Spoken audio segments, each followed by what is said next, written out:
Meus amigos, boa noite. É uma alegria recebê-los aqui, nessa noite não tão fria do nosso inverno, né? Afinal, nós somos gaúchos, nascemos com o pé quebrando geada. Esse friozinho aí, até eu ia convidar o pessoal depois para um banho de piscina, mas aí me disseram que não está tão quente assim. Bem, gente, alguns avisos. Nós faremos um risoto agora dia 20. Eu não sei como é que o pessoal conseguiu fazer esse risoto tão barato. A concha é R$ 15. Também vai ter coxa assada, 3 coxas por R$ 15. Se eu tiver errado, aí o jovem André me corrija, por favor. E maionese, quantas gramas de maionese? 2? 500? 10, olha só. Salada de maionese, 400 gramas, R$ 10. Olha, quem quiser comer bem e muito barato, compre, por favor. Risoto, coxa assada e salada de maionese. Não tem preço igual. Não existe.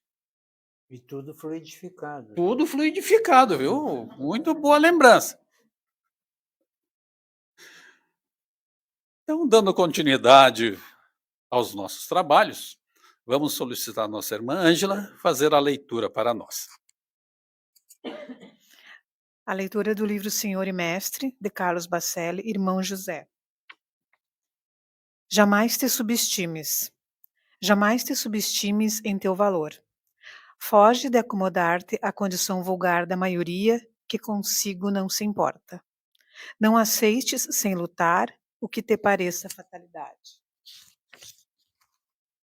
Ouça o passo seguinte e outro mais em direção ao cume do monte. Não consintas que os outros tracem limites para ti ou que te rotulem. Não acredites impossível o que sequer tentaste. Sobretudo, não te coloques à mercê das circunstâncias, esperando por prodígios que, sem a tua efetiva participação, não acontecerão. Então, após essa leitura, convidamos a todos para fazermos a nossa prece inicial. Aqueles que se sentirem mais confortáveis podem fechar os olhos. O importante durante a prece é as nossas vibrações de equilíbrio.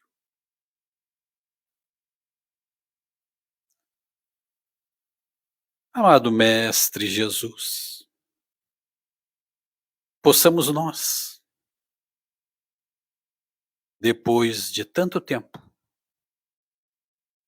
buscarmos no exemplo que nos passaste, da viúva do gasofilácio. Possamos, portanto, todos nós, reunidos em teu nome, darmos o nosso melhor para a paz do nosso planeta. Que assim seja. Hoje nós contamos com a alegria de estarmos aqui com o nosso irmão Binato. O Binato é trabalhador de todo o movimento do Rio Grande do Sul, que está fora do Rio Grande do Sul, né? Binato, é uma alegria tê-lo aqui. Fique à vontade, por favor. Obrigado. Boa noite. Boa noite. Não tomaram café, nem almoçaram ou jantaram. Vamos ver. Boa noite. Boa noite. Agora melhorou. Para mim, estar aqui é estar em casa, né? Ainda mais vendo a Iracema aqui, matando a saudade, e dizendo a vocês que ela é uma pessoa especial na minha vida. Me emocionei, porque tivemos muito tempo juntos, né? Ela cuidando dos meus filhos, da minha filha, e agora nós estamos um pouco longe um do outro, aposentados, né? Mas a saudade de vez em quando bate, a lembrança e a prece. Por isso eu estou fazendo esse preâmbulo aqui, porque é importante para a gente, né, conservar aquelas amizades de muitos anos, né, e que a gente pressa. Então, o meu abraço, meu agradecimento a Iracema. Eu vou contar histórias, hoje vai ser só assim, né? Eu vou contar umas histórias e de cada um tira as suas conclusões. A primeira história, ela começa com uma pessoa que entrou na minha vida também há muitos anos. Algum de vocês pode conhecer, mas é a Romilda. A Romilda é lá da Vila Prado, uma pessoa que quem conheceu ficou marcado pelo amor, né, dela. A história da Romilda hoje a Romilda tem mais idade que eu, então lá no início no metade do século passado, a Romilda, jovem, encontrou um rapaz também jovem, se apaixonaram, casaram, veio o primeiro filho, homem. Naquela época não havia anticoncepcionais, né? Então, assim que deu certo, já veio o segundo rebento, o segundo nenê, que era um menino também. Esse menino começou a apresentar alguns problemas, a dificuldade à medida que ia crescendo. Lá, um ano e pouco, ele já demonstrava alguma diferença do primeiro. Veio o terceiro filho, uma filha, uma moça, e da mesma forma que esse segundo menino já começou a apresentar dificuldades motoras, né? Não se sentava direito. E logo em seguida veio o quarto filho, uma menina também deficiente, mental, física. Veio o quinto filho, o menino, e a Romilda já desconfiava de início que ele não era igual ao primeiro e queria, então, trazer algumas dificuldades, como evacuações, não falar, chorar, né? Gritar, tinha que mudar as fraldas, já estavam grandes o primeiro e a outra. Então, a história da Romilda não termina aí, porque teve mais um filho, esse menino, aí ela já percebeu que ele era normal, vamos falar essa palavra e botar entre aspas, né? E ela teve 6 filhos. 2 eram normais e 4 eram deficientes. Gente muito simples, muito difícil economicamente, ele e ela tinha que cuidar de 4, era difícil, ela era ajudada pela vila, pelas religiões, né? Mas ela não podia sair de casa nem pensar, porque os 4 tomavam o tempo todo. Pois a Romilda ainda perde fisicamente o seu companheiro, fica viúva. E assim ela foi aprendendo que a vida não era como ela gostaria que fosse. Era aquela que Deus se apresentava para ela ter a experiência que ela tinha dificuldade de entender quando nós a conhecemos lá do abrigo. Nós tínhamos uma equipe de passe, né? A esposa do Teltes, muitos de vocês conhecem o Teltes, a esposa do Teltes, do Colomé. Então, era uma turma que ia dar passe uma vez por semana. E era muito interessante, porque a gente achava que nós estávamos indo lá ajudar, né? E a gente levava muitos mantimentos, fraldas, era um horror, quantidade de fraldas, né? para mudar 4 grandes, eles já estavam adolescentes, não falavam, mas se expressavam de alguma forma. E nós íamos fazer o bem, né? Sabendo com certeza que outras religiões faziam também, mas que nós estávamos conscientes de que aquele passe, e eu me lembro que a Romilda, nós dizia assim, Romilda, tá? Não trouxemos muita coisa e tal, e ela disse assim, vocês não sabem esse passe, a gente passa 2 dias, 2 noites com os meninos e as meninas dormindo, e a gente consegue dormir um pouco, porque eles tinham 2 quartos para botar toda essa turma, e de noite um chorava, o outro gritava, levantava, fazia. Era uma vida bem puxada, como a gente diz. E aí nós aprendemos como é importante uma vibração, um amor, um desprendimento. Fizemos amizade com a Romilda, com o filho mais velho, com o filho mais moço, aqueles que estavam dentro daquela condição de mais saudáveis. E começamos a ajudá-los. Nesse momento, aparece o meu primo. Vou falar primo porque eu considero muito importante a chegada dele na Romilda. Agora mesmo telefonei para ele está lá no Shangri-La, e para conversar com ele. Então, a Romilda foi uma experiência para todos nós, uma experiência para aquela Vila Prado, todos conheciam ela e ajudavam.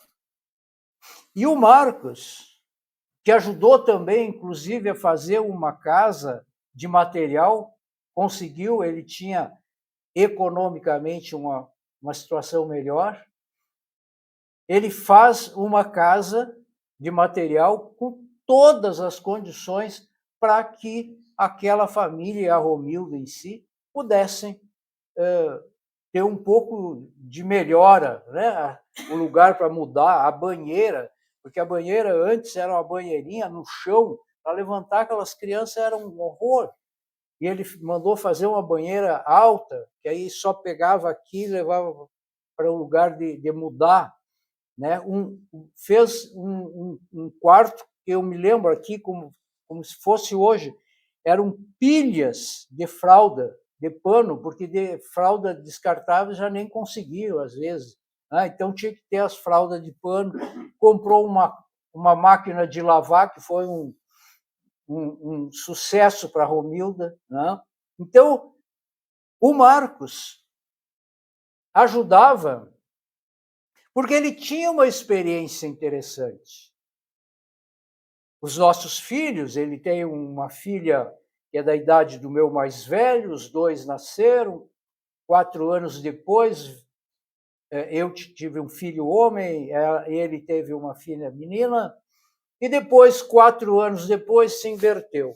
Né? O meu primo teve um filho homem, Diego, e eu tive a Daniela, uma filha minha.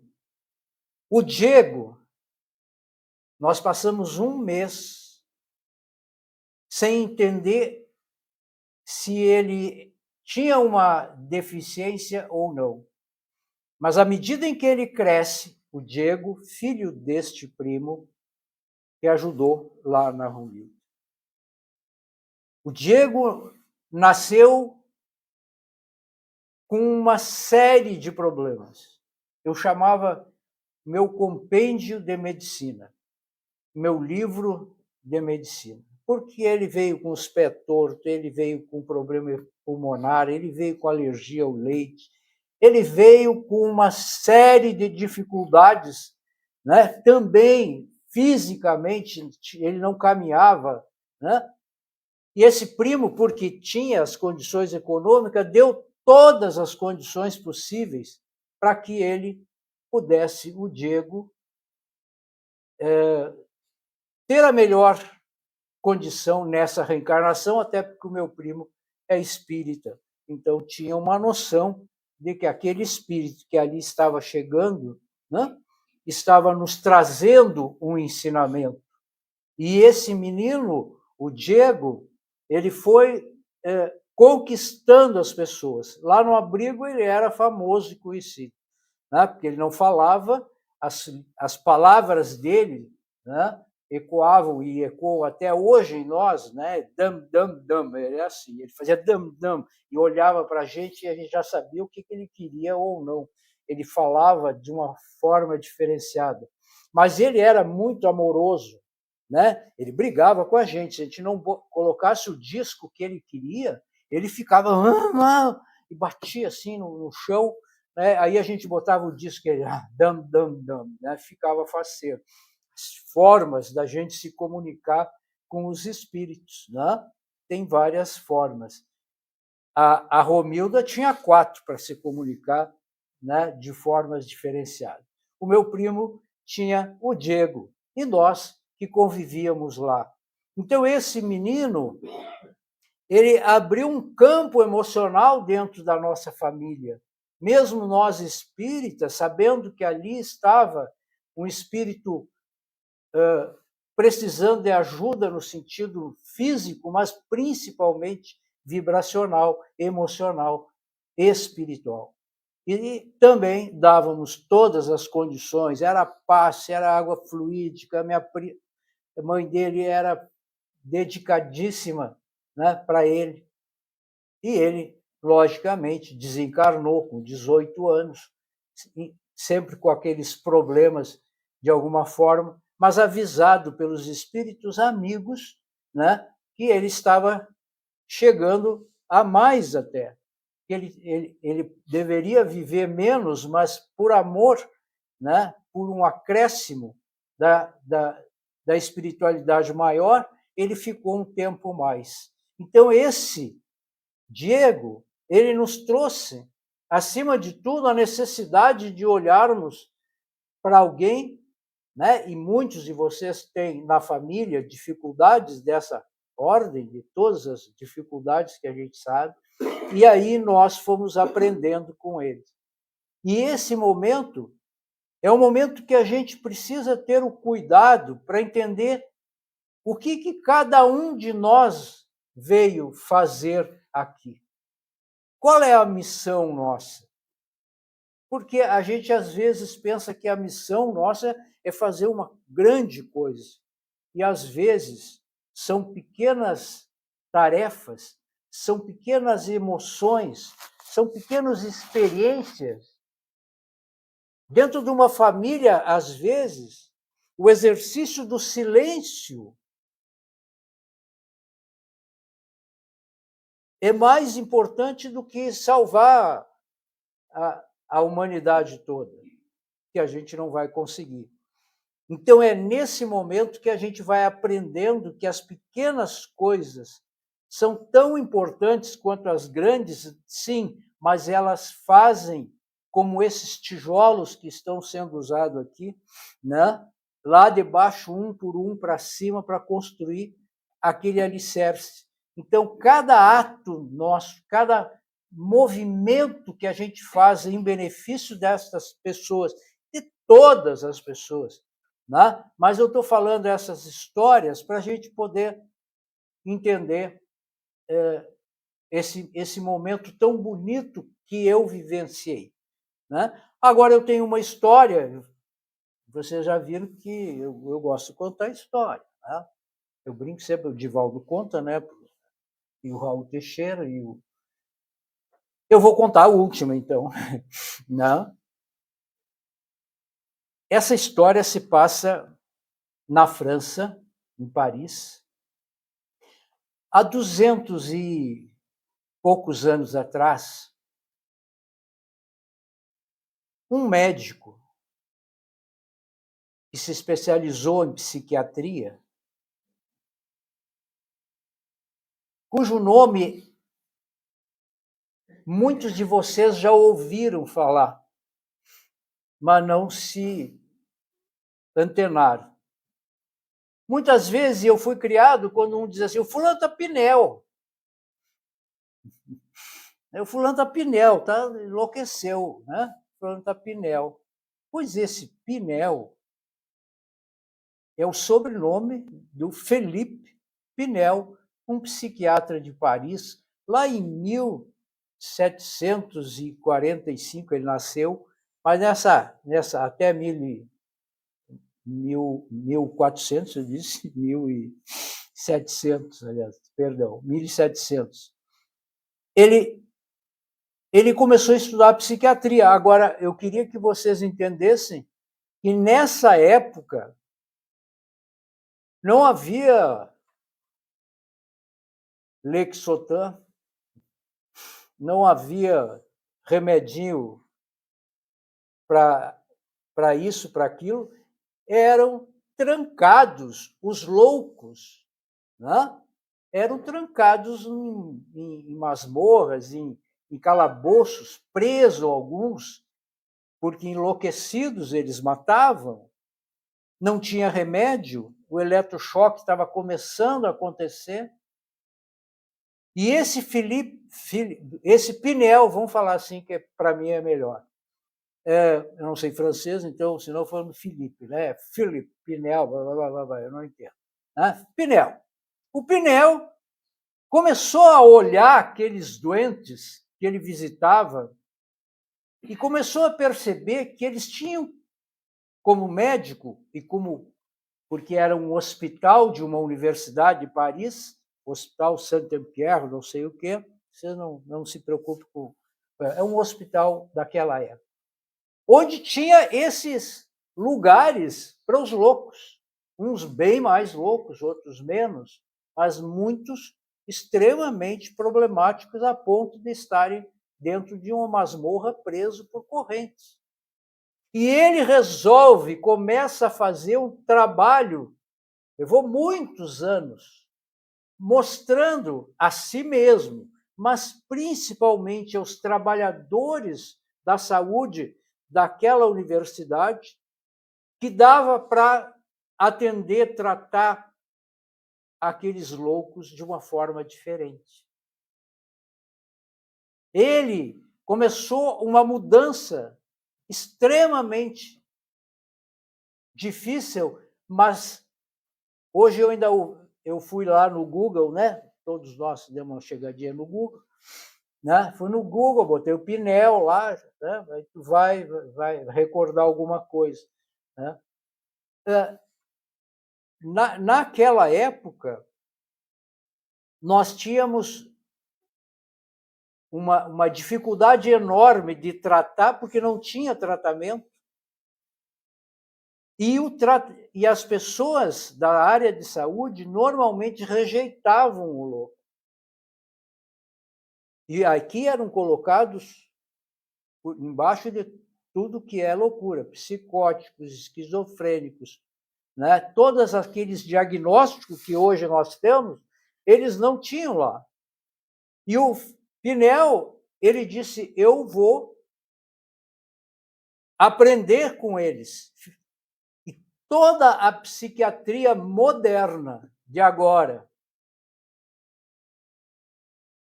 está baseada no início desse tratamento que o Pinel começou. Então, era um espírito de escola, um espírito diferenciado, um espírito ansioso para fazer alguma coisa por aqueles irmãos. E é por isso que a gente possa entender hoje, quando a gente fala em amor, a gente às vezes perde um pouco a abstração que a gente fala no amor. Eu amo meu filho, eu amo a minha filha, eu amo minha esposa, eu amo. Ótimo, pelo menos você já está tentando achar esse momento tão importante do amor dentro de nós. Mas nós temos que buscar entender como é que esse amor pode acontecer nas nossas vidas. Como aconteceu com esses que eu falei. Então, cada um de nós tem uma forma de perceber o amor. Porque o amor é de Deus, nós é que temos que expressar. Nós é que temos que trazer a materialidade.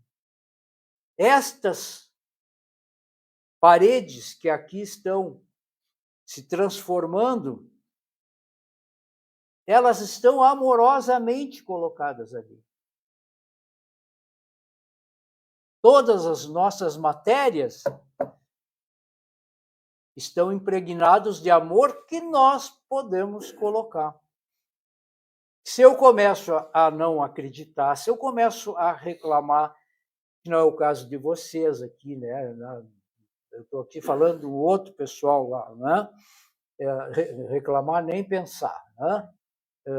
Queixa também não, né? Não tem nenhuma queixa, né? Com esse frio, então, foi assim, né? Maravilhoso. A gente botava a mão de manhã assim e já ficava os dedos duros, né? Aí a gente botava lá, esfregava, né? E saía para trabalhar. Eu, aposentado, ficava mais um pouco. A Marisa, minha esposa, 5h30, 6h, tem uns grupos de estudo lá, não sei do quê, não sei, eu sei, é de constelação familiar. E ela fala, às 5h30, ela fala, amor, tchau, estou indo. É lá numa outra peça, né? E eu só botava a mão e dizia, não, 0 grau, não.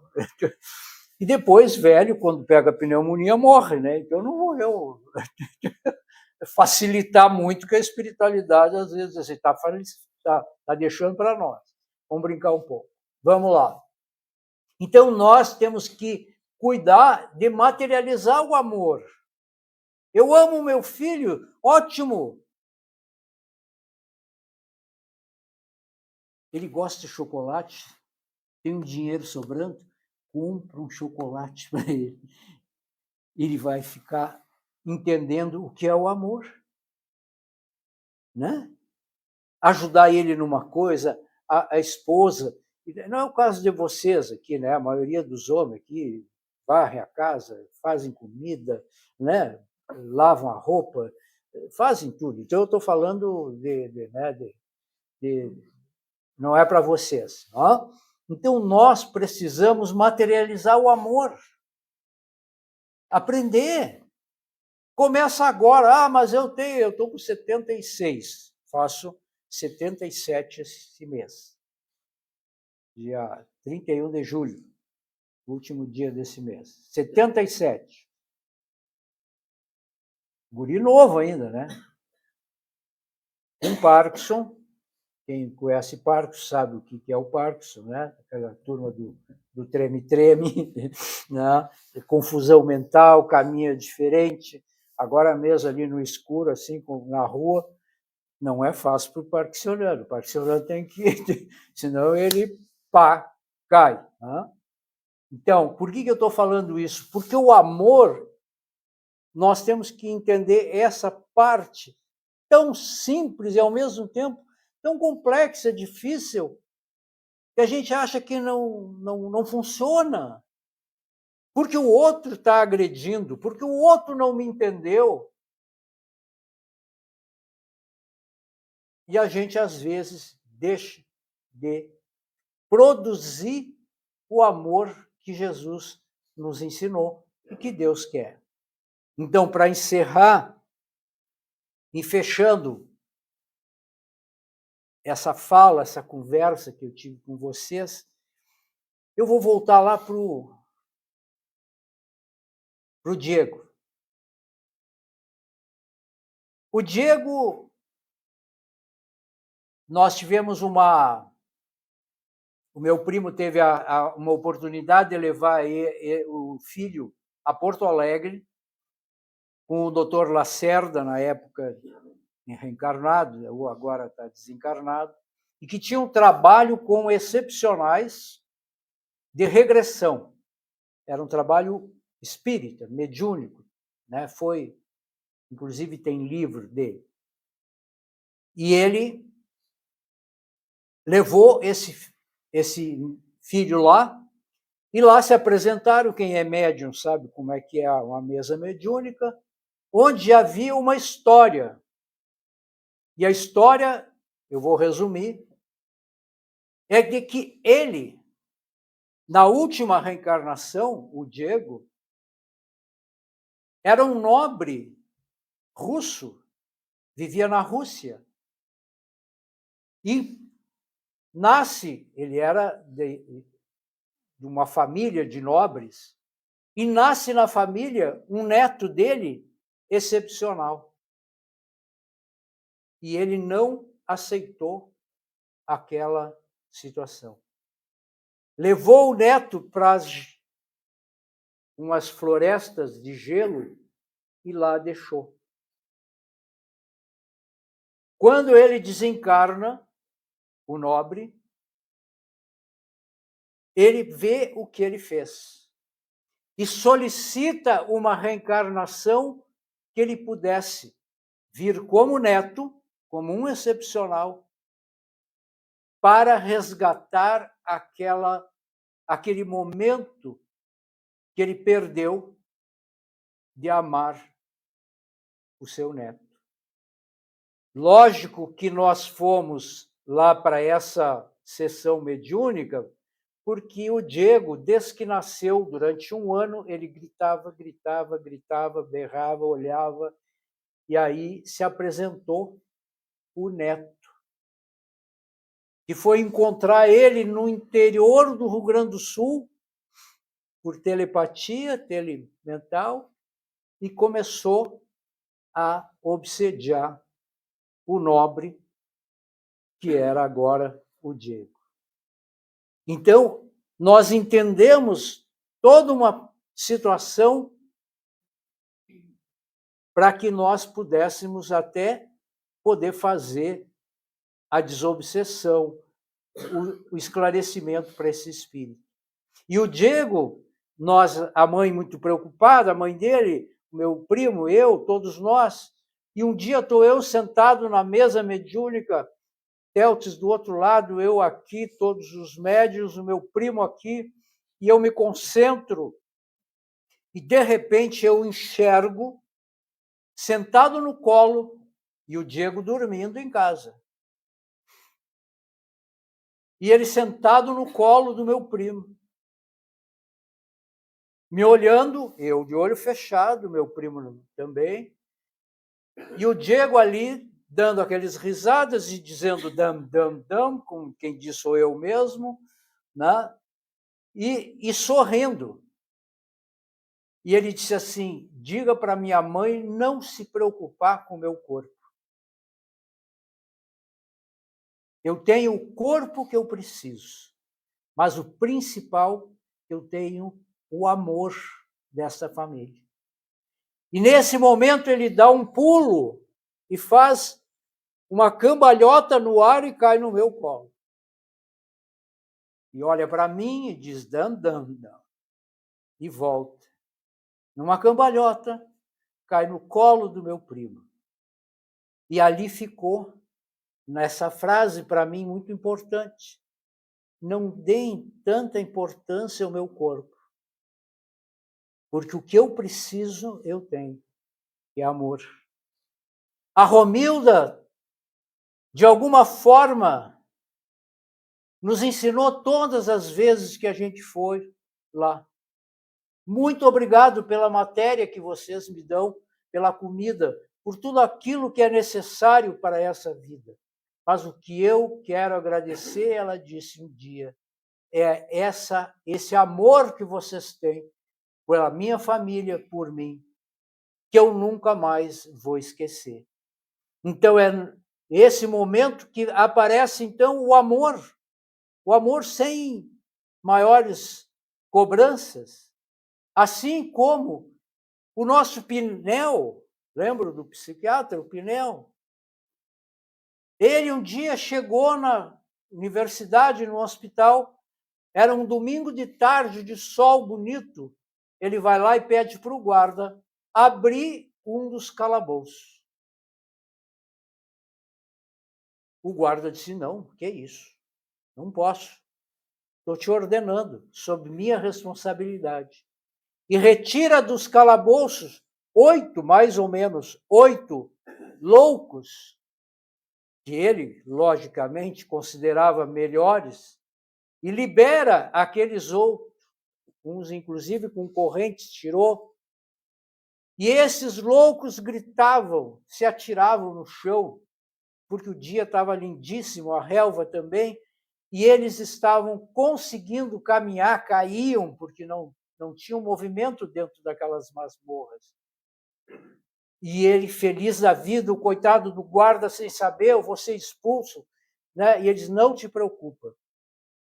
Deixou um tempo pequeno, meia hora, e pediu para o guarda levá-los de novo para a masmorra. Segunda-feira, no outro dia, foi chamado pela direção do hospital, que chamou e disse: Pinel, o diretor, não me faça mais isso. O que foi que você inventou?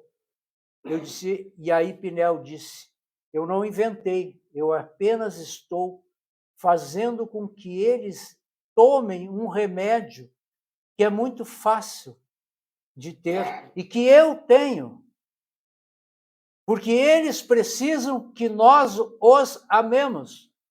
E eu os amarei, e será esse o remédio que eles vão ter para se aliviar dessa loucura que nós não sabemos de onde vem. Então, o amor é esse lugar psicológico, espiritual dentro de nós que precisa, às vezes, sair sob a forma de paciência, de caridade, de amor. E eu falo de silêncio. Às vezes a gente tem que fazer silêncio. Silêncio. A outra pessoa está muito... Você faz silêncio. E aí o amor, esse amor espiritual, mas também o amor material, vão conduzir cada um de nós a uma redenção, nos preparando para a próxima reencarnação.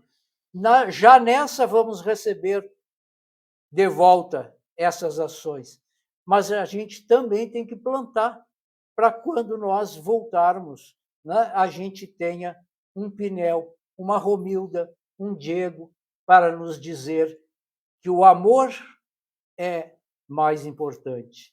O corpo, ele ainda vai ser deixado para o pó. Está lá, do pó viemos, do pó voltaremos. E o amor seja diariamente, 24 horas por dia, o exercício do amor. Muito obrigado, desculpe o tempo.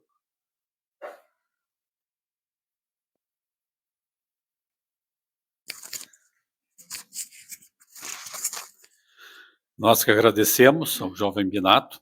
Certamente está todo mundo maturando essa nova possibilidade de amar, não é? Nas pequenas coisas, no silêncio, aproveitando justamente o nosso inverno, esse aconchego do nosso inverno, fogão a lenha, a lareira, o chimarrão. Então, é fácil começarmos a espalharmos a ideia do amor, né? Até mesmo fazendo o silêncio, né? Então, como nós estamos agora com essa peça única, nós não temos mais o nosso passe na sala dos passes, temos o passe coletivo. Então, na prece que vamos pedir para o nosso irmão Binato fazer, já servirá um momento para o nosso passe coletivo. Por favor, Binato. Então, oremos. Ah, Senhor, como deveria ser fácil o amor, mas nós ainda precisamos aprender muito. Por isso, a cada dia, as suas horas, a cada momento de paz, possamos aproveitar para refletir melhor sobre a vida abundante, a vida de amor, a vida de coragem, a vida de caridade, a vida estuante diante de nós todos os dias, a natureza, as pessoas, cada um programando a sua vida espiritual, vivendo a sua reencarnação. Por isso nós te pedimos, Jesus amado, que o teu evangelho de amor, que tudo aquilo que nos ensinaste, tudo aquilo que Kardec deixou através dos espíritos amigos, que possamos ter como leme, ter como objetivo maior o evangelho de Jesus. Muito obrigado, espíritos queridos, por estes passes que cada um de nós está recebendo agora. Cada um está com seu anjo de guarda, seu espírito protetor, seus espíritos familiares que aqui vieram felizes pela nossa presença, e que cada um esta noite possa repousar o corpo, mas a alma voltar a este ambiente para trabalhar de qualquer forma que se apresentar. Muito obrigado, espíritos queridos. Muito obrigado, espíritos familiares. Muito obrigado, nossos anjos de guarda, por esta noite tão importante para cada um de nós. Que assim seja. Muito bom.